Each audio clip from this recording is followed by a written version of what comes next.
মা ঘরে রান্না করছিল, এমন সময় ছেলে এসে মাকে একটা চিরকুট ধরিয়ে দিল, বললো মা তোমাকে একটা বিল দিলাম, বিলটা পরিশোধ করো। মা বললো যাও তো, আমি কাজ করছি।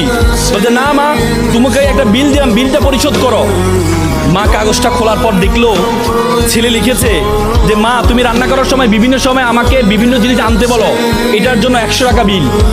তুমি আমাকে গাছে পানি দিতে বলো, এটার জন্য 100 টাকা বিল। তুমি মাঝে মধ্যে দোকানে পাঠাও, এটার জন্য 100 টাকা বিল। মা এটা দেখে দাঁড়ানো অবস্থা থেকে বসে যায়। বসে যাওয়ার পর বাবা তুমি লিখেছো? বলছে মা হ্যাঁ আমি লিখেছি। বাবা তুমি লিখেছো?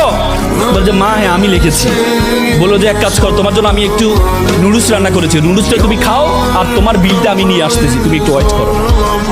মা একটা কলম নিয়ে সে কাগজের বিপরীত পাঠে লিখলো, বাবা 9 মাস তোমাকে পেটে ধারণ করেছিলাম, জীবনে এত কষ্ট টানা 9টা মাস তোমাকে আমি বহন করেছি। রাতে ইচ্ছে করতো একটু ডান পাশ হই, কিন্তু ডান পাশ হতাম না। আমার বাবুটা যদি পেটে ব্যথা পায় সেজন্য আমি ডান পাশ হতাম না।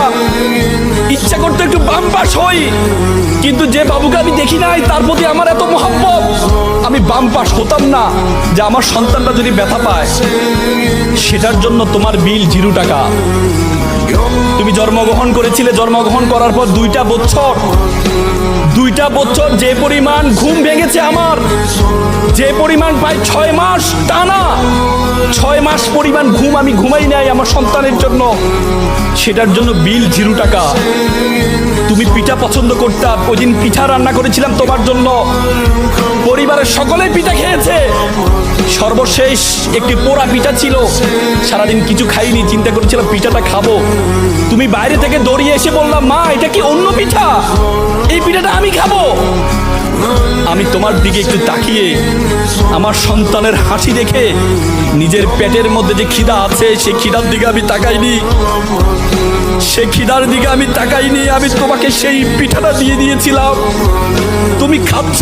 আমার অন্তরের যে বাসনা, অন্তরের যে ভালোবাসা আমি প্রকাশ করতে পারিনি, সেই বিলের জন্য তোমার জন্য 0 টাকা। সন্তানকে যখন দেয়া হলো, সন্তান এটা দেখে মাকে জড়িয়ে ধরে কান্না করে বললো মা তোমার কাছ থেকে কোনো বিল আমি চাই না। চুমু খেয়ে ছেলে কান্না করে দিয়েছিল। আজকে আমরা প্রতিদান চাই, কিন্তু মা বাবার প্রতিদান তুমি কখনো দিতে পারবা না।